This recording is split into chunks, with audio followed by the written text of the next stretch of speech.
Hello, everyone, and welcome to another edition of Tanya Talks. I'm your host, Tanya Ricketts, on Tanya Talks. Today is Tuesday, February the 16th. I had to think about that because it was a long weekend for us Canadians where we celebrated Family Day yesterday, so it feels like a Monday to me.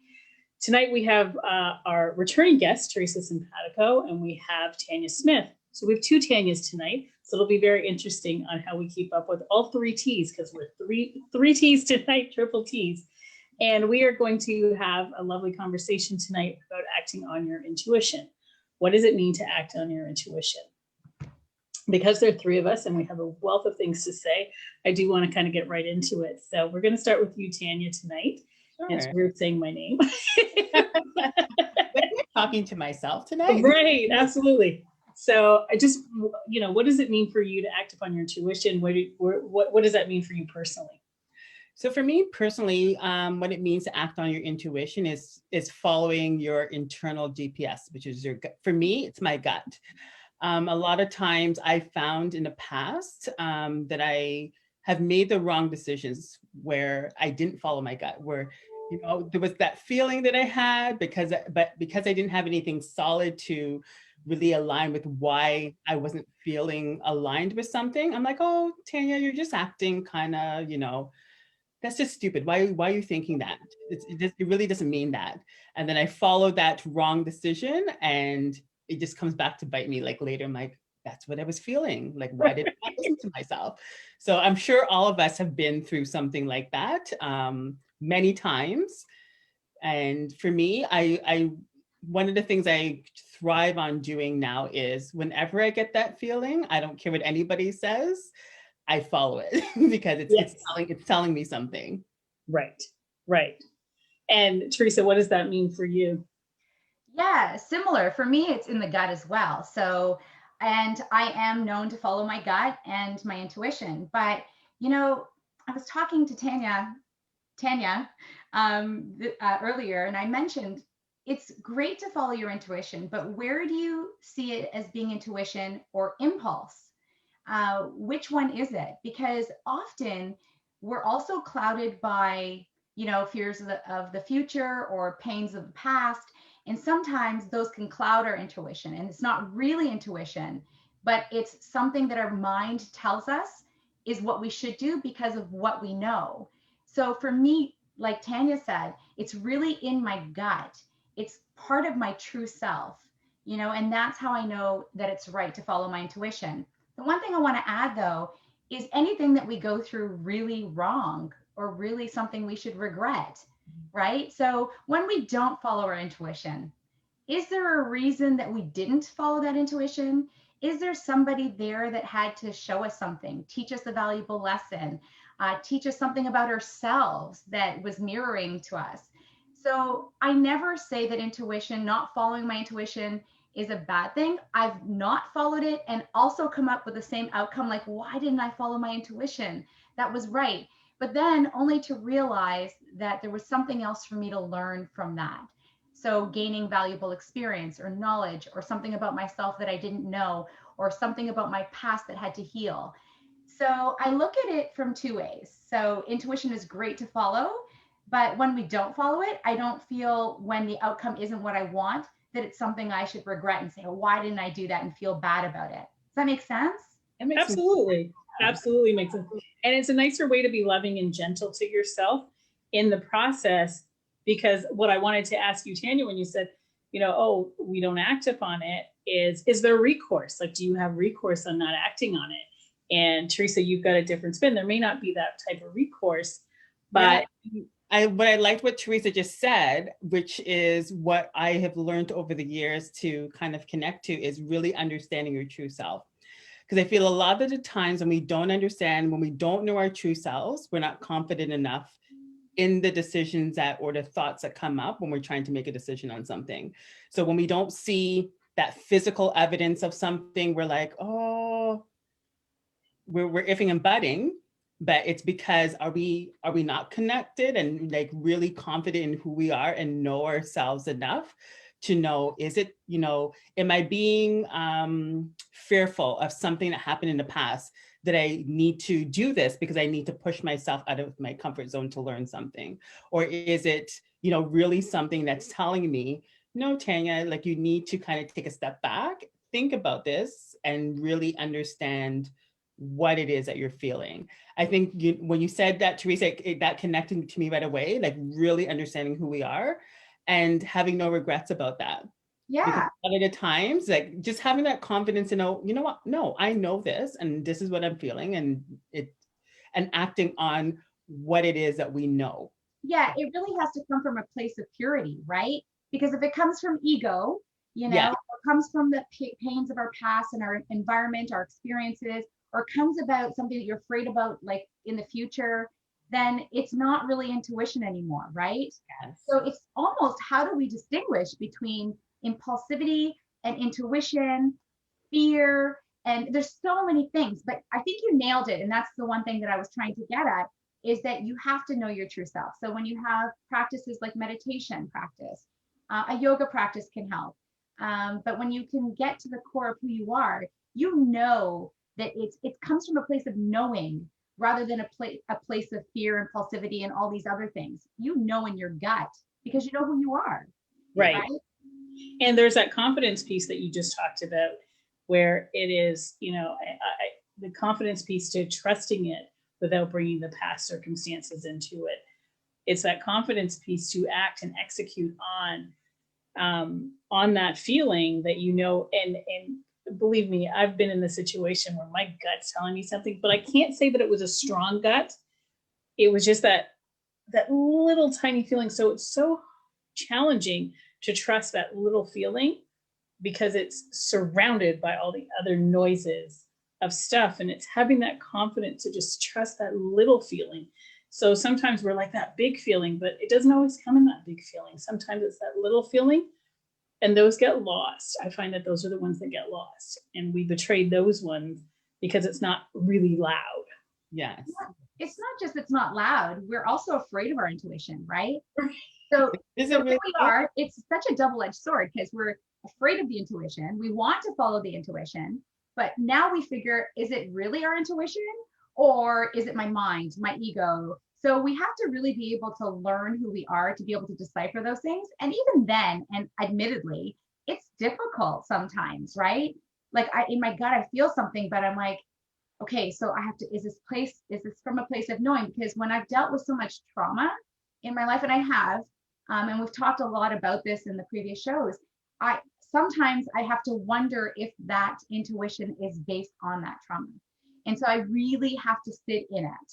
It's not something that I don't take it and do something instinctively and just do it right away. I have to take time to think about it. So even though I feel the intuition, I think about it and then I try to decipher it. Is it intuition? Is this my mind or my gut? Is it something that's happened in the past that's, making me want to do this? And often, I'll be honest, I found that it's not really my intuition. It's because I'm still healing from my traumas. And I'm afraid, relationships and other things that have happened. And I'm afraid. So that a lot of the time gets clouded.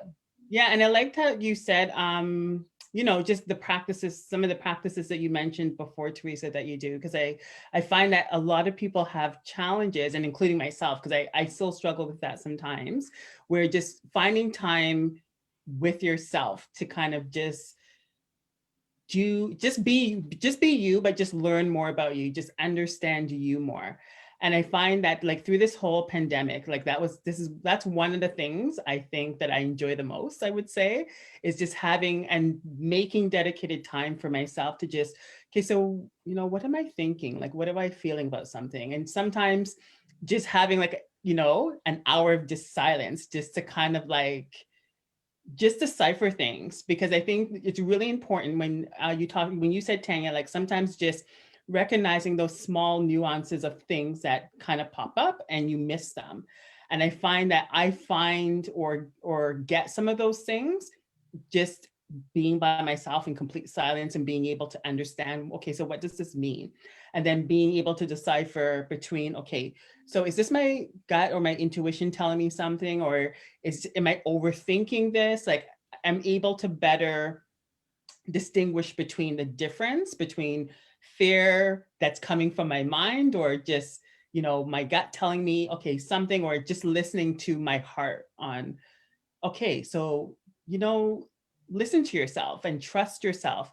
Just trusting and knowing, like finding that time to just be with yourself and trust and know yourself more, I find has been so helpful to me, like in the last, I would say, year and a half, just being to connect and thread those things together when I'm making decisions. And then what I find now is like, sometimes I'll make a decision really quickly on something now, and I'm just like, nope, I'm not overthinking it. I'm not going back and changing my mind. This is what I decided, and I'm going with this.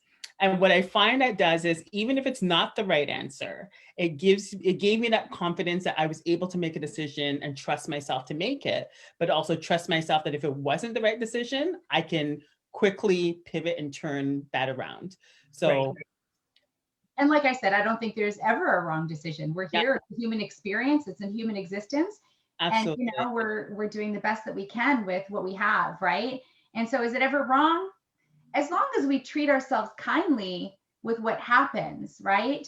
Then I don't think it's ever wrong, So It's I just interesting, no matter what we do or what we don't do, life has a way of taking care of itself. We're nature. Like, I think the fact that we, as human beings, because we're intellectual and we have all these senses that we've got going on, I think that we forget that we are nature, and nature will take care of itself. Yes. Yes. Yeah. I want to just touch on the meditation, right? Like when I mentioned meditation, people always identify meditation with stillness and quiet, but the reality is it's not. I mean, we have 40 to 60,000 thoughts a day. So if you are going to be still, your mind will not be quiet. It's not quiet now. Right now, we have thoughts. It's just we're preoccupied and doing something else that we're not listening to those thoughts. So when people say, oh, I can't meditate, I sit there and I have all these thoughts, that's the purpose. So sometimes in what you were saying, it is that time that we have that actually takes us to the place of our inner selves, right? And listening to those thoughts, sometimes it's our gut, our heart. Our heart is really important in that coherence, right? And it allows us that connection. So when you're listening to all those thoughts come in, listening or hearing or whatever, or seeing or whatever it is during your meditation, when all those things are happening, you have to ask yourself, these thoughts are here for a reason. So you can gently let them go, but you can also say, okay, why are these things coming up? And that's what you were getting at, Tanya, right? That Yes. in that stillness, you find the connection. And asking questions. Right. And we talked a little bit about this last show where I said, we're like, in relationships, we develop this connection with people in all relationships. And I was saying to Tanya, it's like an onion. You peel one layer, you get to know their name, their address, what they do for a living. You peel another layer, you get to know, I don't know, about their family life. You peel another layer, they might start telling you more about their trauma. But, I was saying we rarely do that with ourselves. Like we don't peel back the onion, right? With ourselves. We don't gain that relationship with ourselves. And that is really critical. If you ever want really great, valid intuition, it's really getting close and knowing yourself. Absolutely. So I have a quick question. What do you think? Because I find that a lot of people struggle with their own intuition. I guess just, thinking, okay, I'm going to grab it. Like I find a lot of people shy away from their intuition. I wanted to get, I guess, your two opinions on why do you think that is? Because I find, especially really right now in this situation as well, where, a lot of people are at home, a lot of people are isolated, and I find that, many people that I speak with, they don't trust themselves anymore. Yeah. And this is what I was saying. And I just want to go back to this. And this is that fear, right? We have a fear of the future, especially right now. A lot of people are afraid. People are losing jobs. Things are happening. People are dying. Like people are losing family members. We don't trust a lot of things right now. And that's what I'm saying. That no longer is intuition when you're afraid of things. Yes. So you're afraid of like the future. And that's one thing that I think is really causing us not to trust ourselves or our environments or things that are happening. But I think that what people have to recognize is that a lot of things that happen in our life happen for a reason. So I know in my life, and Tanya is an example of this, and she mentioned it, when we were having a quick chat, that we met again after high school, many years after high school. We probably should never have reunited based on our relationship in high school, but we did. So for me, that happened for a reason. We met again, it happened for a reason. And again, and it just kept happening. And that there's a reason for that. There's a bigger purpose. So I guess, there's certain things that happen. We have to trust in that. Synchronicities. Yes. So when something I don't believe in coincidence at all. So when something happens, it's happening for a reason. You've called it out, yourself, what you want, you're manifesting, whatever people want to call it, right? But I truly believe that in my heart of hearts, I believe that everything happens for a reason. So the one thing I can say, and I agree with you, and I understand why people don't trust right now. It's tough times. It's something that we've never experienced.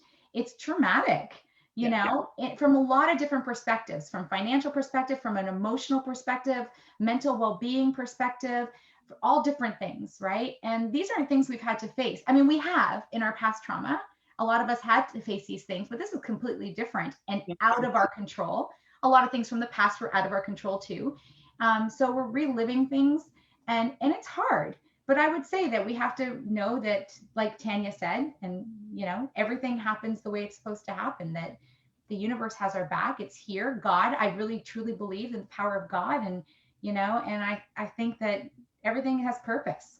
No, absolutely. And it's funny because someone was saying to me yesterday, like, Tanya, what do you think when you look at intuition and faith and trust, like what's that connection for you personally when you think of those three things together? And I'm like, I had to stop for a second because I'm like, I don't even know. So I had to think about it. And I'm like, well, when I think about faith, and not faith in a religious perspective, but just to know that whatever I do is going to be the right thing. So just faith, but I feel like in order for me to believe that, I have to have trust to know that's going to happen. So I think when I think about intuition, trust, and faith, it's having the faith and the trust in believing that whatever decisions I make is going to be the right decision, and it's going to be for my better good. And that I had the confidence to make that decision no matter what, and not be fearful of the decision that I'm making to connect those two together. Right. And I'm listening to the two of you, and I'm like, resonating with everything. It's like, whoa, it's like an overload of it coming up. And, I feel that intuition, when we apply it to different areas of our life, can mean very many different things, because we're having to tap into, it's like being out in the jungle. You have to trust your intuition against a lion. I think that they come up, intuition is exercised at different levels in different situations. However, I agree with the know thyself a bit. And I think especially in these times, it's so important for us to ask ourselves a big question. And the big question is back to what we say again, what do I want? And when we ask ourselves what we want, it is trusting that what we want is true. So not bringing any other filters into what we want. Just letting I want to be safe. Well, what does that look like? And it's going in and asking yourself, well, why do I feel unsafe? Well, what do I want? Well, right now I'm feeling afraid because of, what do I want? I want this because this makes me feel safe. So it's understanding what you require to feel safe and trusting that, and not letting the Tanya or the Theresa or the somebody else come in and interfere with that truth that is speaking to you in those alone times. Mm-hmm. And that's where I feel that keeping that sacred is important. So when other things come into play, you've already done that anchoring within your soul. So you can trust your intuition in that moment, not to go on somebody else's narrative, but to keep your own narrative alive. Whatever. Or to change your narrative. Yeah. Which one, sorry? Or to change your own narrative. Right, exactly. How often do we let our own past narrative control what we do today? Right, yes. Right, and you're right. and it's also comes to what you were saying. I totally agree with that. How often do we listen to what other people say, and we have them define who we are as individuals? And we don't take our individuality, and remember, it's been years and years and years of people telling us, you know, what we are or who we are or what we should do, right? And then we're like, well, wait a minute, I don't want to do any of this. And then you're like changing your own narrative because you're so used to that narrative. So even that, changing that and doing things more intuitively, you know, that you feel are better for you is what you should do. Absolutely. Yeah. And it's so important, I feel, for me, with touching on your intuition, to really have a good support system. I tell people, like, when I look at my life at this stage of my life, I have a wonderful people in my life that, for all you guys listening out there, that it's so important that I'm around people that we are together supporting each other to do this work, to do the spiritual work. And because we're doing it knowing ourselves more intimately, we're respecting each other and we're helping each other stay true to who we are. And I know for a fact that Theresa has said to me, you know, well, why are you pulling that story into it? That's me. That's not what you want. So right there, you already have a support system that sees that you're pulling yourself in, because what do we want to do? We want to fit in. We want to feel accepted. So when we feel that threat that we're being pulled away and it's being threatened, we will sell ourselves out just to not have that feeling.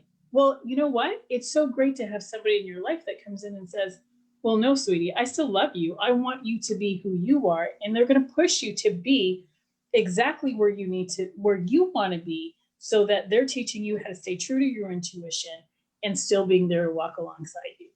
No, I love that you said that, because I think that is so key, especially right now, just knowing yourself, knowing what you want without, you know, being influenced by others is when you get to that point, it's like, it's just magical when I think about it. It's just magical, magical, magical, because the power in, you know, knowing who you are, knowing what you want, not wavering off of that is like being crazy glued to a rock. So I think it's so important, especially right now, and any time in any part of your life, just knowing who you are, knowing what you want, and not being afraid to say, this is what I want, and this is who I am, and being with no apologies, because I find that, you know, people will, you know, morph themselves into something to fit in. And it's like, why? Like you're shaving away who you're meant to be as a person. You were uniquely made on this earth to be who you are. And you have your, like both of you said, Theresa and Tanya, it's like having those people around you to morph and bring out the best parts of you, but you are still you to the core. And being able to bring those unique gifts that only you were born with. Yeah. Absolutely. This is like exciting. I know. No, I thought Theresa was going to say something. You were going to talk, and I was like, okay, I'm going to let her go because I've talked a lot. So I'm enjoying the listening. Yeah, I agree. Like, we have had so many conversations. I know it all, like, it sort of all comes together, right? Because you can't follow intuition if you don't know who you are, and you can't follow intuition if you let everyone define you. You can't follow your intuition if you're going to feel guilty or regret. So you always have to do it with grace, and you always have to do it knowing that, you know, to give yourself some slack. Yeah. Right. So yeah, absolutely. Like, if one of our children said to us, this is what I want to do, would we say, oh no, you shouldn't do that? I mean, I know that I've heard that before, but I would never tell my child that. But we tell ourselves that. We always go back to this. Is it something we tell our child? No, right? Because you want the best for them, and you want them to be their happiest and the best version of themselves. And we all know that the best version only comes when you're true to yourself. No, absolutely. Right? And anything that, when you actually stay true to yourself. So I think that there's different layers to it as well. And why I think that feel that there's a big movement with being present and mindfulness, etc. right now, is it's teaching us how to go to that truth within, so that we are able to trust our intuition. And I really support it, and especially with me taking it as a lifestyle for myself. I find that going into that meditation, I allow myself to just let go. And it didn't happen overnight. So for anybody out there listening to me that's making that I'm making it seem easy, as Theresa said earlier on, we've got how many thoughts going a day. And it's just about showing up for yourself every day, every day, every day. And when I got to the point where I can learn to let go, like, so trusting your intuition, one of the things that started to come up through my meditation was let it go. Let go of the thought, let go of everything. Let go that you're a mom, or let go of the everything. And that was challenging for me. Like, what does that look like? What does that feel like? But it was trusting that intuition that I've got you. And then it started to say, like, other things started to come up. And as I learned to let things go, my intuition became more, I became more sensitive to my intuition. So it's so important, I feel, even if it's 5 minutes a day and you don't know how to do it, just show up. The intention is there. Eventually your body will respond because it's going to trust the consistency. It's like trusting your intuition. It's going to trust the consistency that you're showing up to do this. And it's going to eventually respond. And your intuition, you will become more sensitive to your intuition. Yeah. I agree with that. But Not that easy. I want to reiterate this. And I think, sorry, did I cut you off, Tanya? I'm sorry about that. You did it. I just want people to know, right? Because when we have these conversations, we make it seem like it's so easy and like, oh, you can do this. It's a breeze. But I've been working on this for, oh my goodness, almost a better part of 10 years. So I am not who I was 10 years ago, and I'm not who I was 5 years ago, and I'm not who I was yesterday. So for me, there's always growth. So when we talk about that, even like if you start by just recognizing, like, I just want to give people a guideline, because how do you know where to start? What do you do? And Tanya, we touched on this, and you touched on this today again, is having support, whether that's someone that you go to for therapy or a coach or friends or family, someone, a support system, someone that you can throw ideas off of that will not judge, will not try to define you. So that's one thing. But for me, I think it's really important to recognize that this comes in small steps. Mm-hmm. So find something where you can be still. I know people not everybody wants to do meditation. Do a walking meditation. So go for a walk. And during that walk, you will have thoughts, because that's what happens, right? You're just walking, so your mind is going. It's the same thing. So do something that helps you get to the core of who you are. That's the first step. I think that's where I started my journey. I went on a yoga and meditation retreat in Whistler, and it was phenomenal. It was with Deepak Chopra, with the Chopra Center. And I mean, that was the first time that I actually sat still and started recognizing who I was.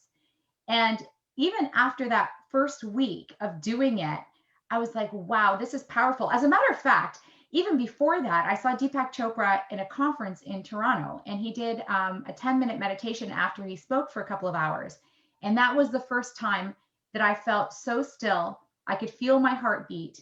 And I was like, wow, I almost felt like I could feel my heart. It was almost like love. For the first time, I think, in my whole life, I was like, okay, wait a minute. There's my heart. I love myself. That was the first time. So everything's in small steps. That was 9 or 10 years ago for me. So I just want to reiterate that, do something that takes you there one step at a time, and always allow yourself the grace, because it's not, the journey is, we're not in charge of how it goes. It just goes, and things are going to happen. Life happens. Problems happen, and it's not because your intuition was wrong or your intuition was right. It's just because that's life.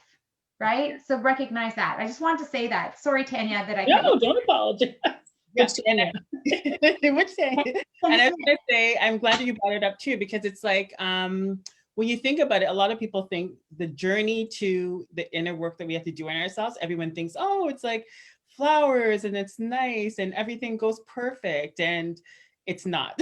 I can tell you, like, honestly, for myself, inner work is not easy all the time. It's not walking. My friend always says, Tanya, it's not walking in Birkenstocks and like smelling flowers all day long. Like it's like sometimes you're like, it's like crying, and it's like the ugly cry and all of that stuff that comes with it. But it's all part of the journey that sharpens you to know yourself more, to be more connected to yourself. And it's part of that journey, like you said. So, and again, you also have to find what works for you. So again, yoga may work for some people, maybe it's a walk for some people. Like everyone has their own unique way of connecting and really understanding and getting to the core of who they are. It's trying different things and seeing what works for you, and being okay that this works for you and that doesn't work for you. But it's just trying a bunch of different things and finding the right fit for you personally. Love that. Yep, absolutely. It's and not, I it's not a one-stop shop. Like, you know, it's no, it's not. Yeah. And I think to myself when I'm listening to the two of you talk, and I'm thinking about like an audience and, you know, getting started. And I've been on this journey. I mean, I started out in my early teens, believe it or not, because I was going through such hell. So I started to study Zen just to embrace peace in my life. And what I found over the years is, you know, in my later years, I woke up to it, but in my earlier years, I'm sure so many people can identify with this. You're with friends and you're having conversations and you can't stand it. It's not who you are. So these are the little things you want to follow your intuition with. But you don't know how to follow that intuition to either A, speak up about it, B, leave it, C, change the conversation. You don't know, but it just doesn't feel right. And the more you betray yourself is the more the world betrays you. So you stay in situations that, like, to me, that was self-abusive for me. Like, they didn't know what was going on, but I was betraying myself. I wasn't being true to who I was. I knew who I was in the moment, but again, I wasn't following my intuition and trusting, and this is the big word, trusting that removing myself from the situation, something else would be available to me. It would open up a new door because I had trust issues in my life. Going to the store, I see people go into the grocery store, simple as this. Like, these are the little things we can practice in our every single day life. You go to the store and your intuition tells you, don't buy that. You don't need it, but you do it anyways, you know, you do, right? But your gut tells you don't. So you want to practice your intuition, practice on those daily things that you're doing. You go to the grocery store, you go online. Do you really need it? Your gut actually tells you you don't need it, but you're going to do it anyways. For what? To throw it out in 6 months because you got too much junk in your house? Like, what are you doing? Right? So when I started to understand that, how to bring it into my practical daily life, then it became all right. And again, you're right. It wasn't, both of you said it, and I'm going to echo it a third time. It's not that easy, but those are starting points. Getting up in the morning and not feeling, I like the way that you guys are shaping it, not feeling guilty about it, not feeling bad about it, being aware, being the observer. Where you get up and you're eating something. Your gut tells you it doesn't want it. You're mindlessly doing it. Just trust it, but don't beat yourself up over it. Just be aware of it. Absolutely. Right? But like you mentioned something just now, you know, it's not easy, but it's almost, when you were saying that, I'm like, yeah, it's almost like building a muscle. Right. You build, when you're thinking about building and sharpening your intuition, it's like building a muscle. So the more little things you do along the way every day, you're building that muscle for it to be stronger, and you start trusting yourself more. You start feeling more confident in the decisions that you make, and it makes things a lot smoother as well, because I think it was yourself, Theresa. I'm not sure if it was Theresa or Tanya.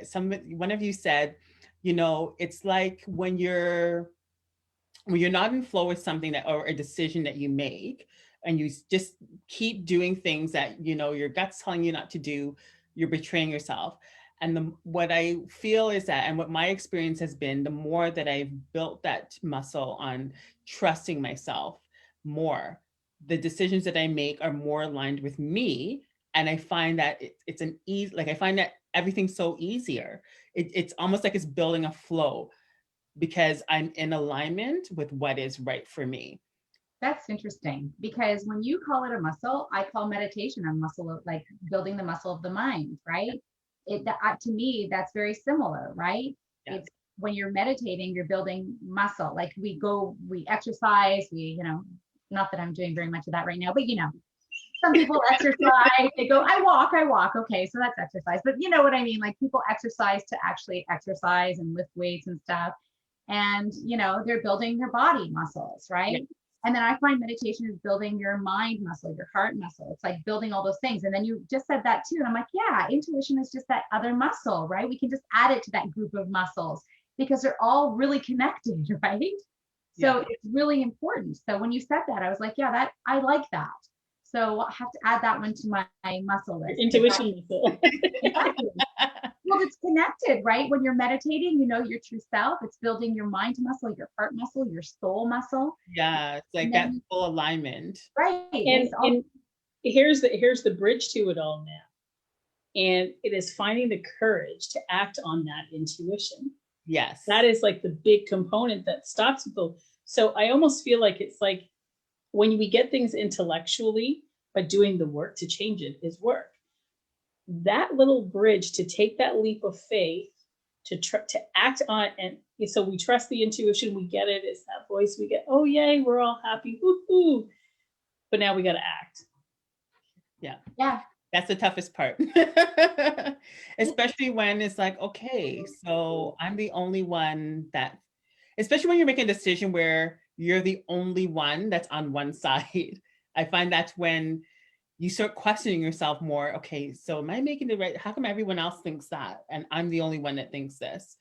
And that's where you have to have the most courage and say, no, I believe in what I think and what I'm feeling about this, or what I want to do about this, and I'm going to stick to it. And even though I'm the odd man out, I'm going to stick to it and be confident and be, accept whatever comes with that decision.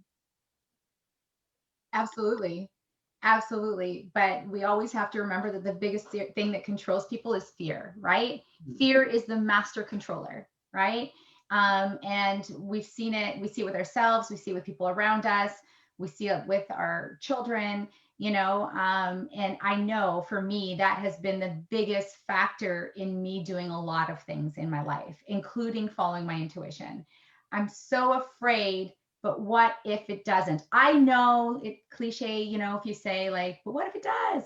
Yeah, I know that, right? And I've done the work and I understand it, but it's still fear that controls people. So what I've done is follow it anyways, but recognize it may not be the best decision, or it may not look like the best decision in the end, but whatever it is, it's happened because it's supposed to happen.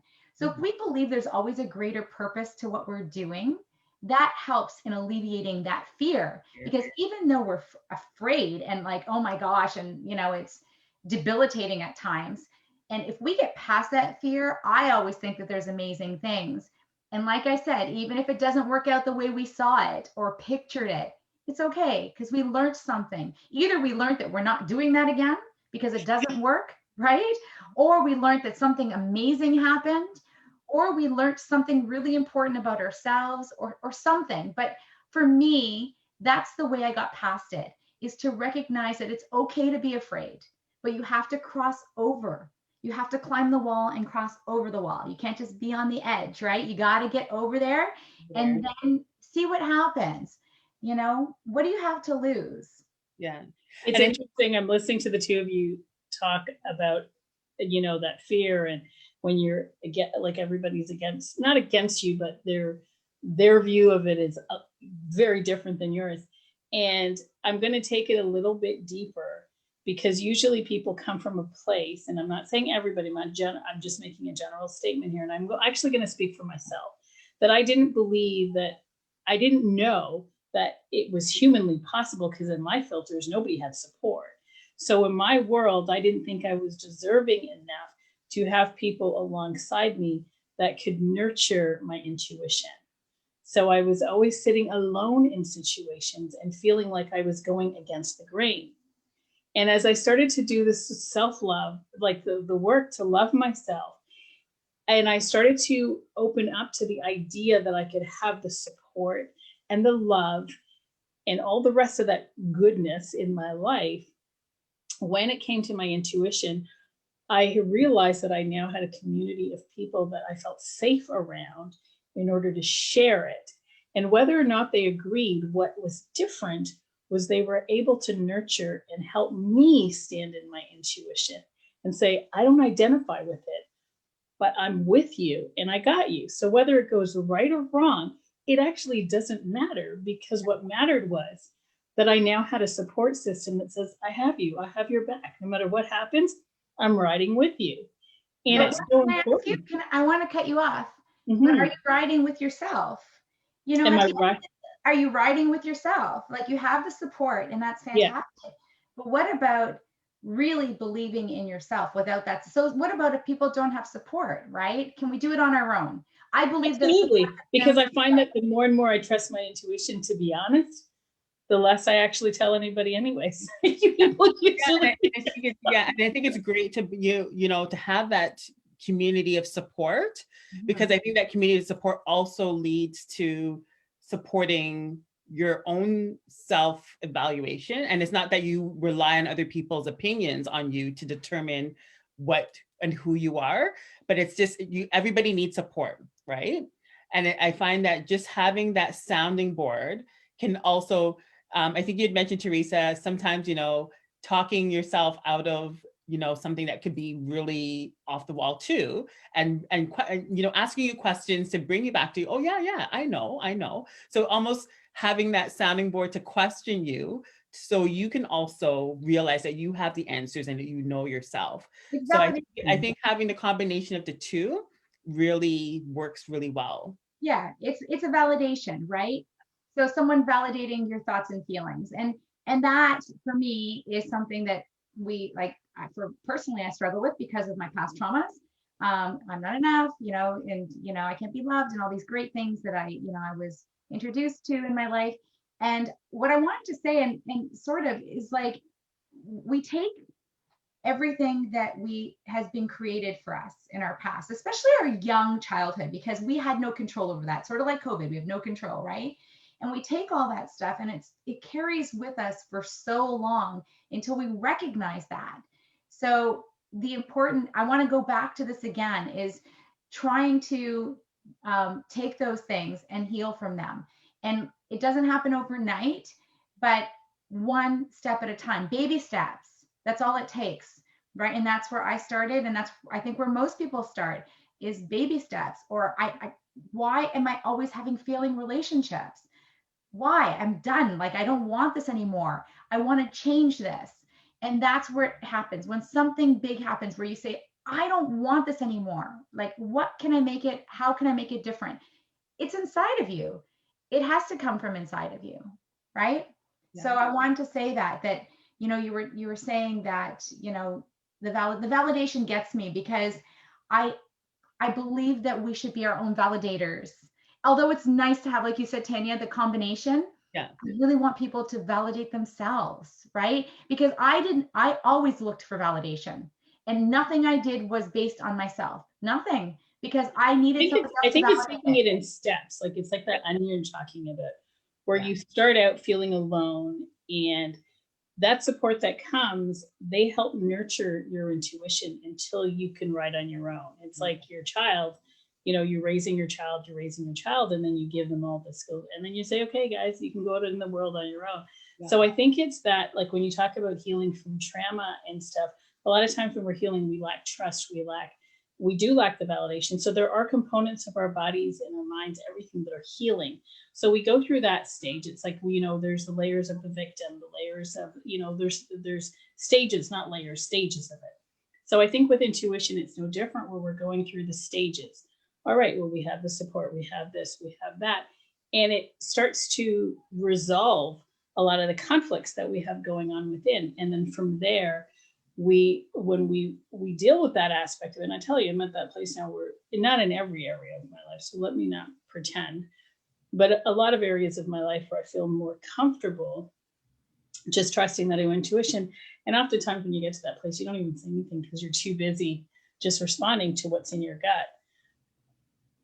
So I like the combination of it all. And I just think for anybody starting out, if you can't get there and be at that place where you're just relying on yourself right away, you will get there. And that is the ultimate goal, is to get there. But it's okay if you're not there, and you've got to take it in those stages and develop those muscles until it forms. But yeah, you're right. Theresa, the ultimate goal is to Self-validation, I think, is the ultimate goal, right? And you're right.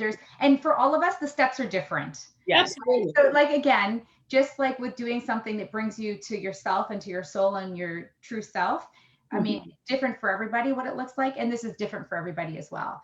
I just feel like self-validation is so important, especially for those of us that, looked for validation our whole lives because we didn't have that when we were children or young adults, and we faced a lot of trauma, abuse, abandonment, all these issues. And I feel like, I always looked for validation in people, always. And that was my biggest fault. My own, like that, I wouldn't even call it a fault. It was just part of who I was and part of what I understood in my environment, right? Doesn't it feel great to like cling the champagne glasses and say, I don't live my life like that anymore? Absolutely.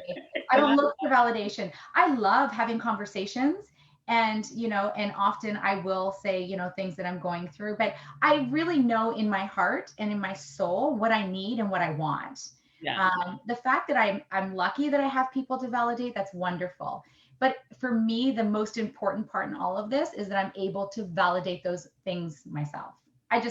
For me, that's the be all and end all for me, right? Because it was really hard and a really long journey to get here. So it's something that I'm very proud of. Yeah. And I agree with what you say, Theresa, because I think it's all part of that building the muscle piece too. Like when you can get there and be like, oh, you know what? I don't need to ask anybody about their opinion on this because I know truly what I need to do. So an example would be like before I used to always question my decision, especially at work. I would always question my decisions on things, and I'd go to other people. Okay, what do you think? Like, what should I do here? And even though I felt like I knew what the right thing was to do, I needed somebody else to validate my response was the right one. And I'm like, but it took me some time to build to the point where I don't need to ask anybody. I know this. And it's not again with everything in my life, but there's certain things in my life that I've practiced enough and I feel like I've built that intuition muscle enough where I don't need to ask anyone. I know this is a decision I'm going to make. And then I learned to build it for other things in my life as well. Yeah. And I think that when you're anchored in your intuition, everything else shows up to support that. Yeah. I think when you're anchored in yourself, yes, everything shows up the way, it's aligned, right?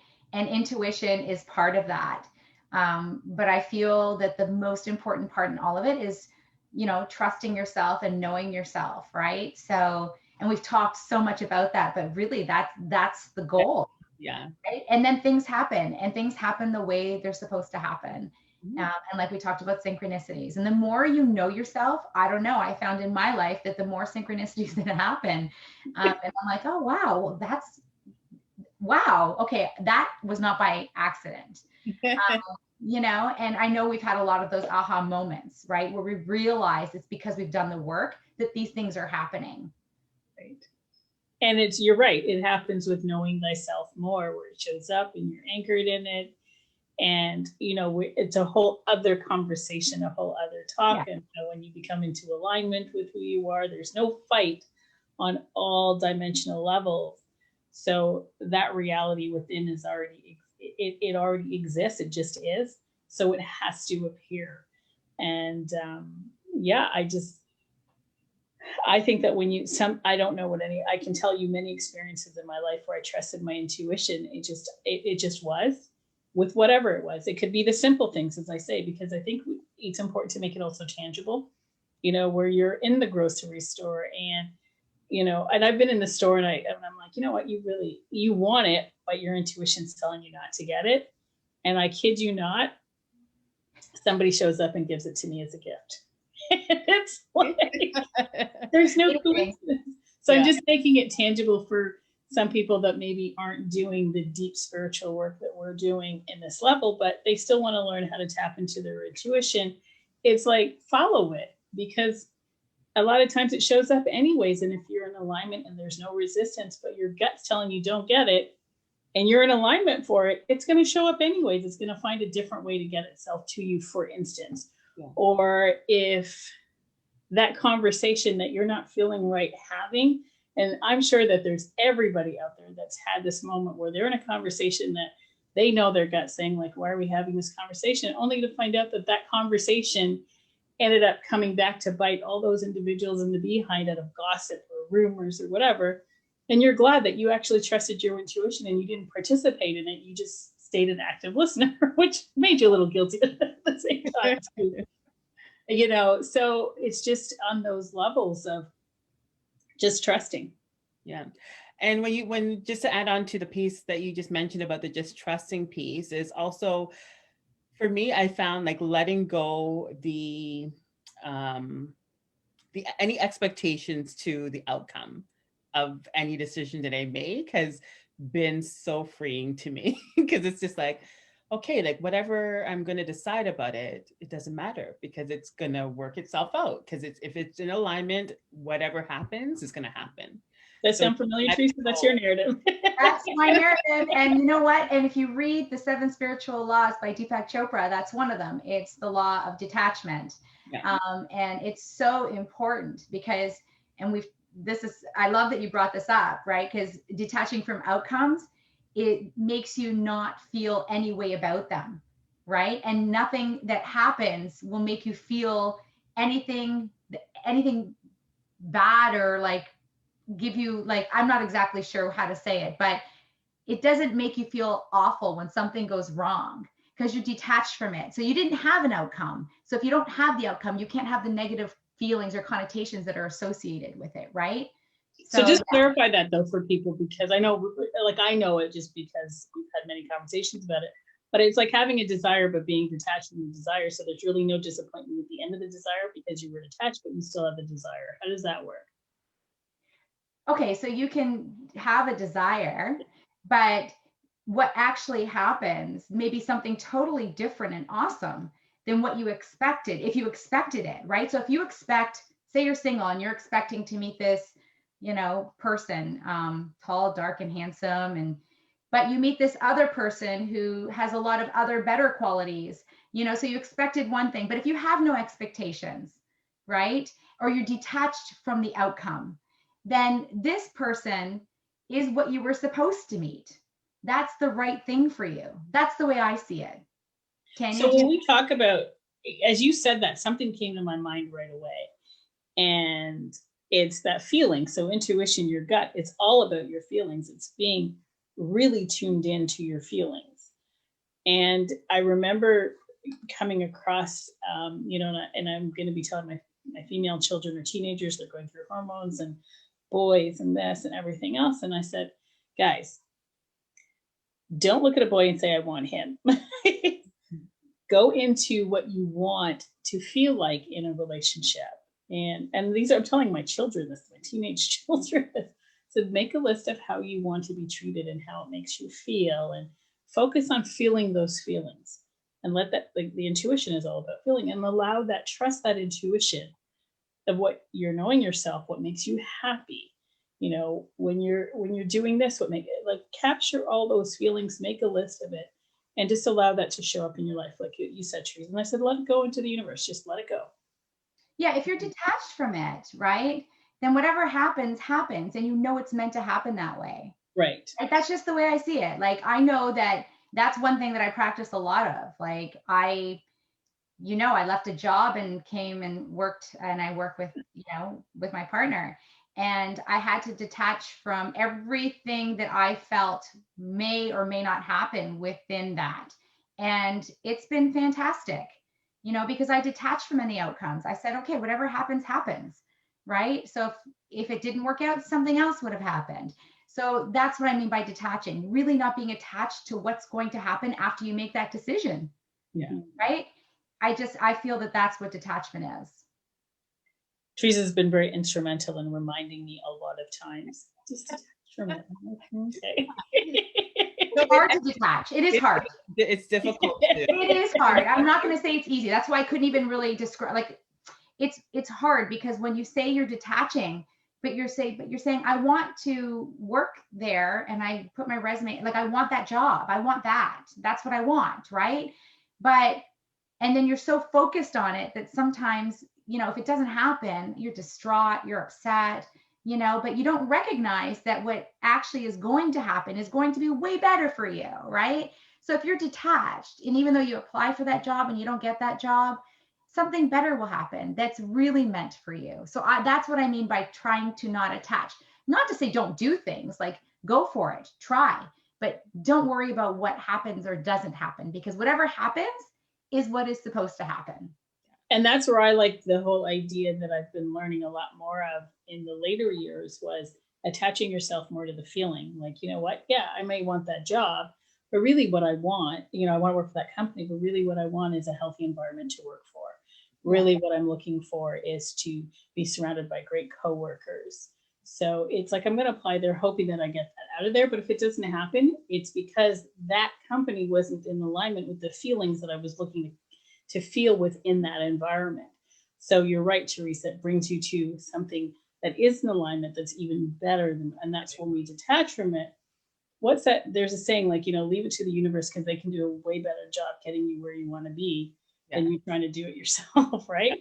Yeah. So, I mean, the universe has your back is the one that I've heard so often, right? But I just feel like that's an important message in all of this, right? And I love that Tanya brought that up, because the outcome, does it really matter? And I think that people should think about that, right? The ultimate outcome, of course it matters, because that's what happens. But to say that whatever happens, happens is, I think, really important, because then there's no emotion really attached with it, right? That's what I was getting at. Yeah, and I feel there's a sense of empowerment in that detachment, because it's like it's freeing, but it is also power in that, because it's like it doesn't matter what happens. Yeah, I'm gonna be good. yeah. So, And there's the trust factor, because you're trusting yourself, right? So it really is everything coming together. you're surrendering to it. Surrendering that it's possible and it's none of your business on how you get there, but you know that it'll be the best outcome in your life. Right? Yeah. Is there one last nugget? We got a minute left. Is there one last nugget that each of you guys have to share on how somebody can act on their intuition? I think we've covered so many things. I don't think we could put this in one thing, except try to get to your core, try to get to your true self. That's my one piece of advice, or a little nugget that I can send away today, is if you can start doing something, and even if it's just sitting 5 or 10 minutes a day to get to that spot, that space, it doesn't have to be an hour at a time, you know, but if you can do that, you'll eventually see that you'll know who you are. Your decisions will not be impulsive or based on ego or past or future, that you'll know that those decisions and that intuition that you know is right for you will be the right thing. Yeah. Mm-hmm. And I guess just to kind of piggyback off what Theresa just said, it's like, I think if there's one job that is the most important job, I would say, on the face of this earth, is getting to know who you are, is knowing yourself. So you talked, Tanya, about knowing thyself. If there's anything that you do, I feel that's the one most important thing, because I think that kind of catapults everything that we do in life. When we know who we are, we know what we want, we are creative beings, and we help to co-create everything that happens for us. And I think that part of us doing that is knowing who we are and being solid in that, because as you said, you know, everything's done for us, and it's just that trust piece and trusting ourselves and knowing who we are. Great. Well, thank you guys this evening for joining me to have that was a really deep conversation on acting on your intuition. I liked it. I got to go back and watch it and take some little notes from it. All right, guys. Thank you out there for tuning in. Thank you for giving up your time to tune into Tanya Ricketts' Tanya Talks. And also, join us tomorrow evening, where we'll be joined with a panel of guests that are discussing raising high-level athletes and what the state of their mental health is. So that'll be a very, very interesting conversation on the state of the mental health of high-level athletes. Like and follow Tanya Talks 4 and Tanya Ricketts 4. Sorry, I'm blundering here this evening, but it's all good. I'm human. Looking forward to seeing you guys tomorrow. Thank you guys again this evening, Theresa and Tanya, and thank you guys for tuning in. Have a good night. Bye-bye. Thanks, Tanya. Good night. Thanks, Tanya.